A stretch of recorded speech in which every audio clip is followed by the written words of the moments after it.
Eh bien, rappelle, tu n'es qu'un rappeleur. Eh bien, rappelle, tu n'es qu'un rappeleur. Rappel, ça montre, le Coran, il n'a pas dit apprends. Là, il s'adresse au prophète, il s'adresse aussi à nous. Il n'a pas dit, après que toi tu aies médité sur la création, et maintenant que tu aies saisi le pouvoir d'Allah Azza wa Jal, et sa grandeur, et son unicité, et que tu aies saisi, en plus de son pouvoir et de son unicité, tu aies saisi qu'il est digne d'être adoré, qu'il est l'unique qui mérite notre adoration, qu'il est l'unique qui mérite notre attention et notre dévotion. Mais une fois que tu as compris pour toi, n'oublie pas qu'à côté de toi, il y a peut-être quelqu'un qui ne voit pas ce que tu vois, qui n'a pas entendu ce que toi tu as entendu. Ce message, il ne l'a pas reçu. Donc il a besoin de l'entendre et il a besoin de le voir, parce que on a dit il y a deux types de versets, des versets qui nous appellent à regarder, qui parlent de ce qu'on peut voir pour prouver le monde invisible qu'on ne peut pas voir. Et celui qui a le pouvoir de faire ce que tu peux voir, il a aussi le pouvoir de créer le paradis et l'enfer que tu ne peux pas voir. Et donc si tu as compris tout ça, tu vas te préparer. Et il y en a, ils n'ont pas eu cette chance. Donc Allah il dit rappelle-leur. Mais il aurait dû nous dire apprends-leur. Moi j'ai quelqu'un, je le vois lire un livre. Moi j'ai quelqu'un, je le vois lire un livre. Je le vois lire un livre. Et après un moment, je vois que ce livre qu'il a lu, il ne le met pas en pratique. Là je le vois, moi je l'ai vu lire le livre. Mais je le vois, ce livre, il lui a appris beaucoup de choses qu'il devait mettre en pratique. Je connais le livre. Et je le vois quand je l'observe, qu'il ne met pas en pratique le livre qu'il a lu. Donc je viens, est-ce que je vais lui dire, écoute, je vais t'apprendre quelque chose. Si je sais qu'il a lu le livre, je vais lui dire quoi? Je vais te rappeler. Parce que ces choses, je sais que tu les connais. Je sais que tu les as déjà lues. Tu les as déjà... Tu as la connaissance de cette chose. Et donc, je ne vais pas te dire, eh bien, je vais t'apprendre quelque chose, sachant que je sais que tu en as la connaissance. Je veux dire, je vais te rappeler quelque chose. Par contre, quand tu dis à quelqu'un, je vais t'apprendre quelque chose, ça c'est quand j'ai la connaissance que tu n'as pas cette connaissance. Quand j'ai la connaissance que tu n'as pas cette connaissance. Maintenant, c'est qui parle? C'est Allah. Donc Allah, il dit au prophète, sachant que là, il reçoit le verset, n'est-ce pas? Donc ces choses-là, les gens, ils ne le savent pas encore. C'est la révélation. Alors malgré ça, il lui dit, rappelle-leur. Là, il y a un problème. Le prophète, il vient de le recevoir. C'est lui qui vient de recevoir la révélation. Les gens ne l'ont pas reçu. Pourquoi Allah, au lieu de dire au prophète, apprends-leur, il lui dit, rappelle-leur. Parce qu'il y a le fitra. C'est Allah. Allah, quand il t'a créé, quand il t'a fabriqué, quand il t'a façonné, il a mis en toi ses connaissances. Elles sont présentes en toi. Et la mission des messagers et des prophètes, c'est pas de t'apprendre des choses qu'au fond de toi, tu vas découvrir. C'est des choses que tu connais. Tu as déjà, avant d'être là, tu as déjà entendu Allah.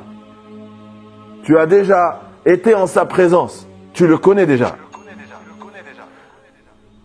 L'âme, dans le monde des âmes. Maintenant, quand le messager va te réciter la parole de Dieu, c'est comme si, je ne sais pas ce que ça vous est arrivé, par exemple, quelqu'un que vous n'avez pas parlé, avec qui vous n'avez pas parlé depuis 10 ans, 15 ans. Vous connaissez sa voix. Vous connaissez même sa manière de parler. Ça fait 10, 15 ans. Au moment où vous entendez la voix, est-ce que vous pouvez le reconnaître? Sa voix, c'est comme l'empreinte digitale de la voix, non? Tu entends la voix de quelqu'un, tu ne vois pas. Moi, j'entends quelqu'un parler, je ne le vois pas, je le reconnais. La voix, elle est assez unique. Et même la manière de parler. Par exemple, quelqu'un, une fois, il m'a amené un texte. Il m'a dit, voilà ce que j'ai écrit. Je lisais le texte. Et moi, je le connais très bien. Je dis, c'est pas toi qui as écrit ça. Je connais comment tu parles. Toi, tu parles pas comme ça. Le mot et la syntaxe. Non, ça, c'est pas toi. C'est pas toi qui... Après, il rigole, c'est pas moi qui ai écrit ça. Bien sûr, parce que je te connais.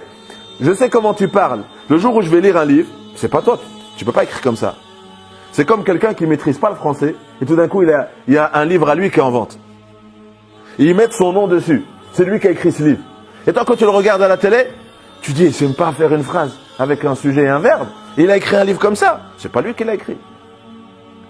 Eh bien Allah Azza wa Jal, quand il dit au prophète Fadhakir, Allah il nous connaît. Il sait qu'il a mis en nous ses connaissances. Il dit au prophète, moi je connais.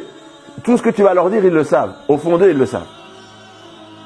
Et pourquoi donc quand le prophète sallallahu alayhi wa sallam, il leur a récité les signes d'Allah, pourquoi ils ont rejeté les signes d'Allah? Pourquoi ils ont rejeté? Allah il dit quand tu leur parles, quand tu leur dis cette vérité, et elle est cohérente. Au fond d'eux, ils savent que c'est vrai. Mais ils la rejettent. Allah il nous dit pourquoi ils la rejettent. وَجَحَدُوا بِهَا, ils la rejettent alors qu'au fond d'eux, وَاسْتَيْقَنَتْهَا أَنفُسُهُمْ, au fond d'eux, ils ont la certitude que ce que tu dis n'est pas un mensonge. Eux, ils savent, quand ils t'écoutent, il n'y a aucun argument pour dire que ce que je dis est faux. Il n'y a aucune preuve pour rejeter ce que je dis. استيقنتها أنفسهم, au fond de lui, il sait que j'ai raison. ولكن pourquoi il la rejette? ظُلْمًا وَعُلُوًا. ظُلْمًا وَعُلُوًا.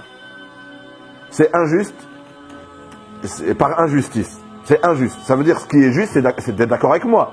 Si tu es juste, tu dois être d'accord avec moi. Mais si tu n'es pas d'accord avec moi, c'est injuste. Et pourquoi tu es injuste? وَعُلُوًا. Parce qu'au fond de toi, tu n'acceptes pas que ça vienne de moi. Si ça aurait été Victor Hugo qui l'aurait dit, si ça aurait été une référence importante pour toi qui l'aurait dit, ça aurait été différent. Mais ça vient de moi.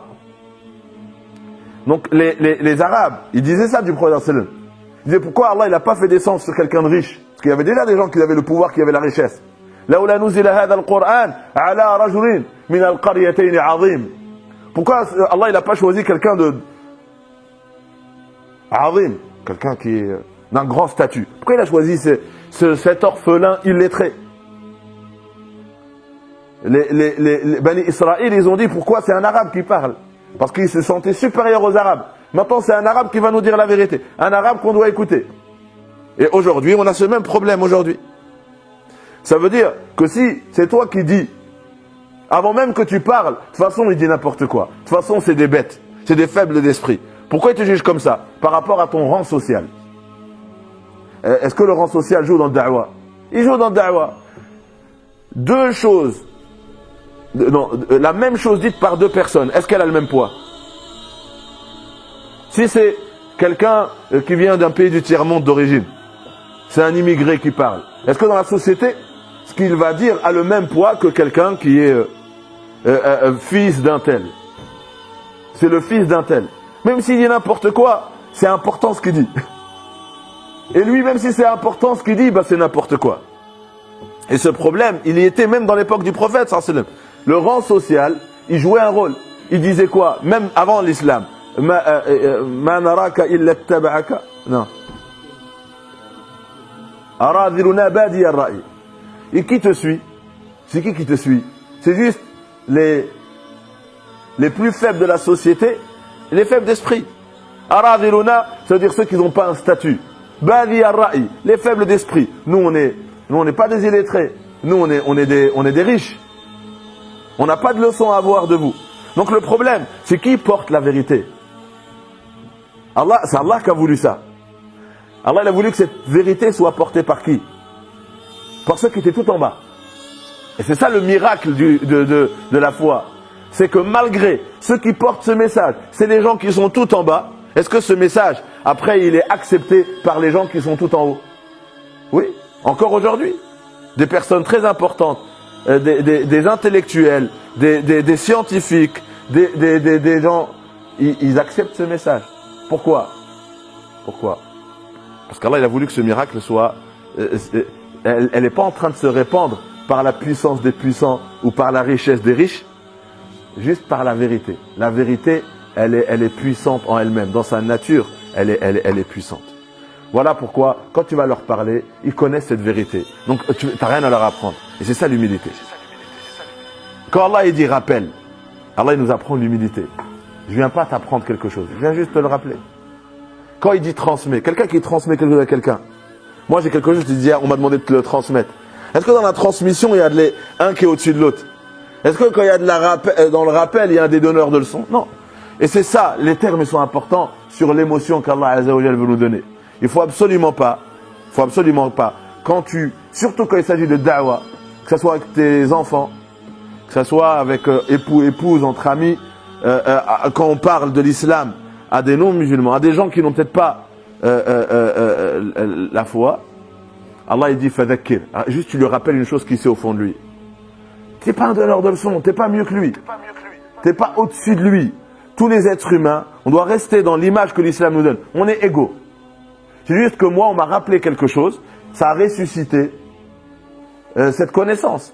Et à mon tour, je dois venir te rappeler quelque chose et ressusciter cette connaissance. Mais je ne dois absolument pas me voir au-dessus de toi parce que je connais et tu ne connais pas. Et je dois pas uniquement le ressentir, je dois pas le montrer. Mais maintenant, il y a des fois une question, et c'est des jeunes, j'ai eu des retours comme ça de jeunes. Moi, j'aime pas écouter un tel ou un tel. Pourquoi? Parce que quand il parle, il crie, ou etc. Non, c'est pas une raison pour rejeter le dire de cette personne-là. Parce que le prophète, sallallahu alayhi wa sallam, ça dépendait du sujet. Ça dépend du sujet. Quand le prophète, sallallahu alayhi wa sallam, il parlait du jour du jugement dernier, quand il parlait du paradis et de l'enfer, quand il parlait de la rencontre avec Allah Azza wa Jal, les sahaba, ils disent, dans le hadith, il parlait de Sa'a, du jour du jugement dernier, il disait, il nous a une fois parlé, il avait l'air en colère, et sa voix, elle était très élevée. Il a élevé sa voix, et ses yeux étaient rouges. On dirait qu'il s'adressait à une armée avant la bataille. Pourquoi? Parce qu'il parle de la colère d'Allah Azza wa Jal, et donc, en parlant de la colère d'Allah Azza wa Jal le jour du jugement, on a vu la colère d'Allah dans sa colère, sallallahu alayhi wa sallam. Il a donné du ton au sujet qui était le jour du jugement dernier. Et donc, c'est vrai que quand quelqu'un vous exhorte, et c'est ce qu'il faut dire, il vous parlait de quoi? Est-ce qu'il vous parlait de l'au-delà? Est-ce qu'il vous parlait du monde invisible? C'est normal qu'il parle comme ça. Mais s'il vous parlait de fiqh, et le ton il va être différent. S'il parle comme du sujet en ce moment, fadhakkir, comment faire des rappels, etc. Le ton il va être différent. Mais est-ce que le ton doit changer selon le sujet? Le ton doit changer selon le sujet. C'est une sunna du prophète sallallahu alayhi wa sallam.